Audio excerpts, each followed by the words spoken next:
যেই মেয়ে একটা হরিণও শিকার করতে পারত না, সেই মেয়েই একদিন শিকার করে ফেলে একটা অদৃশ্য এলিয়েন মনস্টারকে। ১৭১৯ সালের জঙ্গলে এক ভয়ঙ্কর প্রেডেটর একে একে সবাইকে মেরে ফেলছে। ভাল্লুক, নেকড়ে, যোদ্ধা কেউই বাঁচছে না। কিন্তু সবাই যখন পালাচ্ছে, তখন এক আদিবাসী মেয়ে ঠিক করে সেই হবে ওই দানবটার শেষ শিকারী। আজকের মুভি প্রে। সময়টা ১৭১৯। নর্থ আমেরিকার খোলা মাঠের মতো জায়গা গ্রেট প্লেন্স। এখানে বেশ কিছু উপজাতি বসবাস করে। এখানকার মানুষ শিকার করে তাদের জীবনযাপন করে। এখানকার মানুষের বিশ্বাস এখানে একবার দৈত্যাকার দানব এসেছিল। নারু এই উপজাতিদেরই একটি মেয়ে, যে ঘুম থেকে উঠে তার প্রতিদিনের কাজ করতে শুরু করে দেয়। সে মাঠে যায় এবং বেশ কিছু শাকসবজি সংগ্রহ করে এবং একইভাবে সে শিকার করা প্র্যাকটিস করে। আসলে সে তার ভাই টাবে তার মতো শিকারী হতে চায় এবং একদিন সে একটি হরিণ দেখতে পায়। সে প্ল্যান করে এই হরিণটাকে সে শিকার করবে, কিন্তু তখনই এক অদৃশ্য শক্তি ওপর থেকে তাদের উপর অ্যাটাক করে। হরিণটা পালিয়ে যায় এবং নারু চমকে যায়, কিন্তু সে হরিণের পিছু ছাড়ে না, তার পিছন পিছন দৌড়াতে শুরু করে দেয়। নারুর একটা পোষা কুকুর আছে এবং এই দৌড়াদৌড়ির মধ্যে সেই পোষা কুকুরটাই তাদেরই পাতা ফাঁদের মধ্যে তার লেজটা আটকে যায়। সে অবশেষে থামে এবং কুকুরটার লেজটা সেই ফাঁদ থেকে বের করে ফেলে। কিন্তু তখনই সে সেই অদৃশ্য শক্তি আরও একবার দেখতে পায় এবং এবার সেটা আকাশের ওপর গম গম করে আওয়াজ করছিল। দেখতে অনেকটা বজ্র বিদ্যুতের আলোর মতো, কিন্তু সে কিছুই বুঝতে পারে না। পরের দিন সকালে নারু তার ভাই টাবের সাথে একটা পাখি শিকার করার চেষ্টা করছিল, কিন্তু এবারও এই পাখিটাকে তার ভাই শিকার করে ফেলে। তার ভাই তাকে বলে সে শিকারী হওয়ার আগে তার জীবনের সমস্যাগুলো সে যেন আগে স্বীকার করে। নারু ঘরে ফিরে তার ঘরোয়া কাজগুলো করতে শুরু করে দেয়, যেমন রান্না করার জিনিসপত্র তৈরি করা, এই সব কিছু। এবং তখন তার ভাই আরও একটা শিকার নিয়ে আসে, আর এবার সে একটা বাজ পাখি শিকার করে নিয়ে আসে। সেই একই দিনে সেই অদৃশ্য শক্তি আরও একবার ফিরে আসে এবং এবার আকাশ থেকে এক অদৃশ্য জাহাজের মধ্যে দিয়ে সেই অদৃশ্য শক্তি নেমে আসে। পরের দিন নারু কেশরী ফুল তুলতে চলে যায়। এই ফুল তারা ওষুধ হিসেবে ব্যবহার করে, কিন্তু সে যখন ফুল সংগ্রহ করে এবং বাড়িতে ফেরে, তখনই সে একটা দুঃসংবাদ শুনতে পায়। সে জানতে পারে জঙ্গলের সিংহ তাদের দলের একজনকে, যার নাম পুহি, তাকে ধরে নিয়ে চলে গেছে। তাদের দলের প্রত্যেকে পুহিকে খুঁজতে ব্যস্ত হয়ে পড়ে। নারুও তার ঘরের কাজ ফেলে তাদের সাথে পুহিকে খুঁজতে চলে যায়। কিছু দূর যেতে তারা পুহিকে আহত অবস্থায় খুঁজে পায়। সে এখনো জীবিত আছে, কিন্তু তার শরীরে প্রচুর আঘাতের চিহ্ন রয়েছে, যেই আঘাত এই জঙ্গলের সিংহ করেছে। নারু সেই আঘাত তার তোলা কেশরী ফুল দিয়ে ট্রিটমেন্ট করে ফেলে। ট্রিটমেন্ট করতে করতে সন্ধ্যা হয়ে যায় এবং তারপর তারা মশাল জ্বালিয়ে পুহিকে এখান থেকে নিয়ে যায়। কিন্তু তখনই নারু মাটিতে অন্য একটা চিহ্ন দেখতে পায়, যেটা কোনো সিংহের না। তাদের মতে এটা কোনো ভাল্লুকের চিহ্ন, কিন্তু তবুও তার বিশ্বাস হয় না, কারণ এত বড় ভাল্লুকের পায়ের ছাপ সে আগে কখনো দেখেনি। এবং তার চেয়েও বড় ব্যাপার, এখানে একটা মরা সাপ পড়ে রয়েছে, যার ওপরে চামড়া তুলে ফেলা হয়েছে। তাই তার মনে প্রশ্ন জাগে, ভাল্লুক কেন একটা সাপের চামড়া তুলে ফেলবে? নারু প্ল্যান করে এই সব কিছুই তার ভাইকে জানাবে। সে তার ভাইকে জানায়, কিন্তু টাবে তার কথায় কোনো গুরুত্ব দেয় না, বরং সে সেই সিংহটাকে শিকার করার জন্য ব্যস্ত হয়ে পড়ে। রাতের অন্ধকারে তিনজন লুকিয়ে সেই সিংহের জন্য অপেক্ষা করতে থাকে। টাবে প্ল্যান করে সে নারুর কথা মতোই কাজ করবে, অর্থাৎ প্রথমে শিকারটাকে লোভ দেখাবে এবং তারপর পিছন থেকে অন্য একজন তার উপর হামলা করবে এবং এই হামলাটা নারু করবে। তাই সে নারুকে বোঝায় এইটাই সুযোগ তার ট্যালেন্ট দেখানোর। নারু তার অস্ত্র নিয়ে গাছের ওপর উঠে পড়ে এবং সেটা ধার দিতে শুরু করে দেয়। এদিকে তার ভাই খাবার জোগাড় করে এবং সেই শিকারীকে লোভ দেখায় এবং ঠিক তখনই তার উপর হামলা করে। সে চিৎকার করে ওঠে। নারু সতর্ক হয়ে যায়, কিন্তু সে তার উপর আঘাত করার আগেই সেই সিংহটা তার গাছের ডালের ওপর চলে আসে। কিন্তু সে অ্যাটাক করার আগেই সেই সিংহ তার উপর অ্যাটাক করে এবং সে নিচে পড়ে অজ্ঞান হয়ে যায়। তার যখন জ্ঞান ফিরে আসে, সে দেখে সে বাড়িতে শুয়ে আছে। তার মা তাকে জানায় তার ভাই তাকে এখানে নিয়ে এসছে এবং সে সিংহটাকে ধরার জন্য তার ভাই এখন চলে গেছে। কিছু সময় বাদে নারুর ভাই সেই সিংহটাকে শিকার করে নিয়ে আসে। তাদের পুরো পরিবার এতে খুব খুশি হয়ে যায়। তারা আনন্দে নাচ গান শুরু করে দেয়।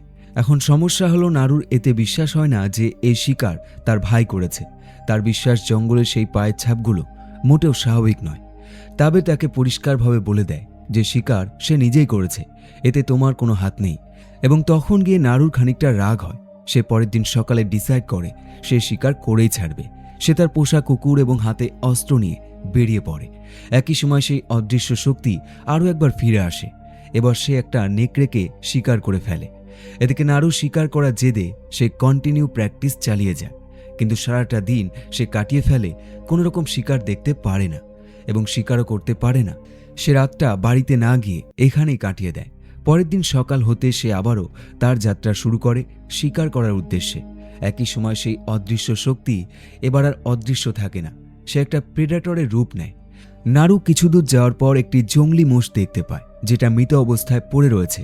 সে তার মাথায় হাত রাখে এবং তার উপজাতিদের ভাষায় মন্ত্রের মতো কিছু একটা পড়ে। এরপর সে আবারও এগিয়ে যায় এবং এবার সে কাদার মধ্যে আটকে পড়ে। সে যত ওঠার চেষ্টা করে ততই সে ভেতরে চলে যায়।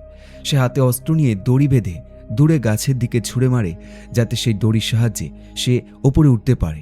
কিন্তু সেই অস্ত্র গাছে আটকায় না, বরং বারবার তার দিকে চলে আসে এবং পরিস্থিতি এমন চলে আসে তার গলা পর্যন্ত কাদায় ডুবে যায়। তখন গিয়ে সে দু হাত দিয়ে সে অস্ত্রটা গাছের দিকে ছুঁড়ে মারে এবং এবার আটকে যায়। সে কোনো রকমে কাদা থেকে বের হয়। কিছুক্ষণ বাদে সে একটা ভাল্লুক দেখতে পায়।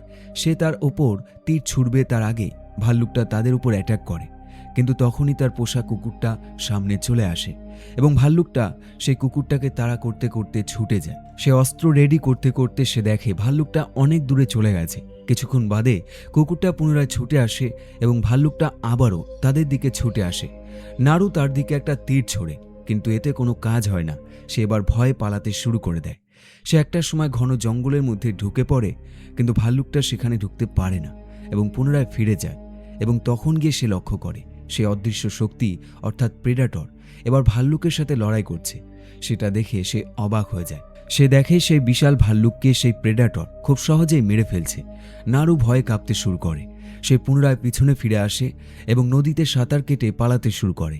প্রেডেটরের এক অদ্ভুত শক্তি আছে, সে রক্ত মাংসের যে কোনো জীবকে আলাদাভাবে শনাক্ত করতে পারে এবং এবারও সে নারুকে সেই শক্তি ব্যবহার করে শনাক্ত করে ফেলে। কিন্তু সে তার উপর অ্যাটাক করে না, বরং তাকে যেতে দেয়।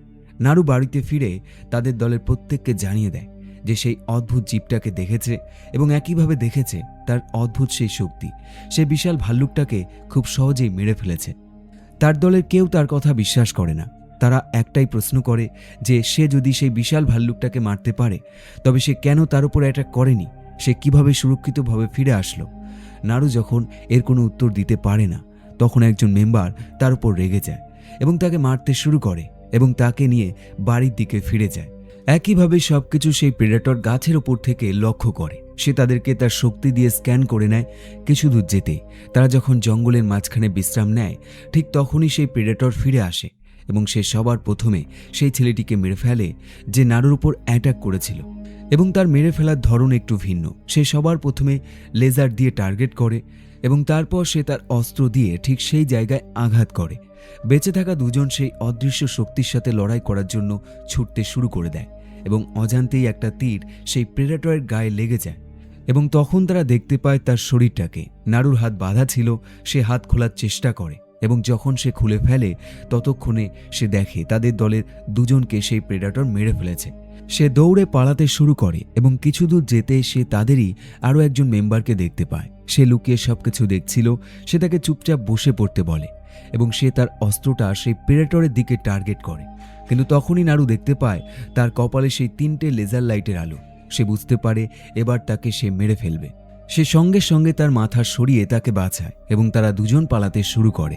কিন্তু খুব বেশি দূর তারা পালাতে পারে না। সেই প্রেডেটর ছেলেটিকেও মেরে ফেলে।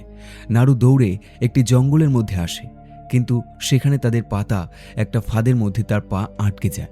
নারু অসহায় অবস্থায় পিছনে ফেরে এবং দেখে সেই প্রেডেটর তার খুব কাছে চলে এসছে এবং তখনই উল্টো দিক থেকে অন্য এক উপজাতির দল সেখানে আসে এবং তারা বন্দুকের মাথা দিয়ে নারুর মাথায় আঘাত করে এবং তাকে ধরে নিয়ে যায়। তারা নারুকে বন্দি করে ফেলে। নারু বুঝতে পারে এরাই হলো সেই দল যারা সেই বন্য মোষটাকে মেরে ফেলেছে। এদের দলের যে সর্দার, সে নারুকে সেই প্রেডেটরের শরীরের একটা কাটা অংশ দেখায় এবং বলে, তুমি এর ব্যাপারে যা জানো সবকিছু আমাদেরকে বলে দাও, কারণ সে সবাইকে মেরে ফেলছে। নারু শুধু এটুকুই বলে যে না, সে সবাইকে মারছে না। এবং তখন গিয়ে এই দলের সর্দার টাবেকে তার সামনে নিয়ে আসে এবং তার সামনেই তার শরীরে ধারালো অস্ত্র দিয়ে আঘাত করে এরপর এদের দুজনকে গাছের গুড়ির সাথে বেঁধে রাখে এবং দূর থেকে তাদের উপর নজর রাখতে থাকে।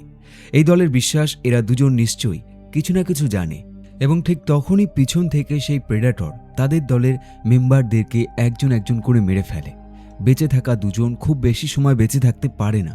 তারা দুজন পালাতে শুরু করে এবং তাদের চিৎকার টাবে আর নাড়ু শুনতে পায় এবং দেখতে পায় সেই প্রেডেটর তাদেরকেও মেরে ফেলছে। টাবে এখন যে করেই হোক সেই প্রেডেটরের সাথে লড়াই করতে চায়, কিন্তু নাড়ু তাকে থামায় এবং বোঝায় সেই প্রেডেটর শিকারকে মারছে না, বরং শিকারীদেরকে মারছে। যেমন সেই প্রেডেটর একবার তার কাছে এসেছিল এবং তাকে দেখে আবার চলে গেছে, সে তার কিছুই করেনি। এর অর্থ দুটো হতে পারে, সে তাকে রক্ষা করছে, অথবা দুই, সেই প্রেডেটরের বিশ্বাস সে কিছুই করতে পারবে না। তখন টাবে তাকে বলে তার বলা কৌশল ব্যবহার করে সে সেই সিংহটার শিকার করেছে, তাই সে কিছু করতে পারবে না। এটা সম্পূর্ণ ভুল ধারণা। এমনকি প্রেডেটর তার শরীর থেকে যদি রক্ত বের হয় তবে তাকেও মারা সম্ভব। এদিকে সেই প্রেডেটর জঙ্গলের মধ্যে পাতা ফাঁদের মধ্যে আটকে পড়ে। চারপাশে থাকা প্রত্যেকে তাকে ঘিরে ফেলে, শুধু এই আশায় তারা তাকে মেরে ফেলবে, কিন্তু হয়ে যায় তার উল্টো। এই প্রেডেটর প্রত্যেককে এক এক করে মেরে ফেলে। বেঁচে থাকা কয়েকজন বন্দুক নিয়ে আসে, তারা গুলি চালায়, কিন্তু এতে কোনো কাজ হয় না।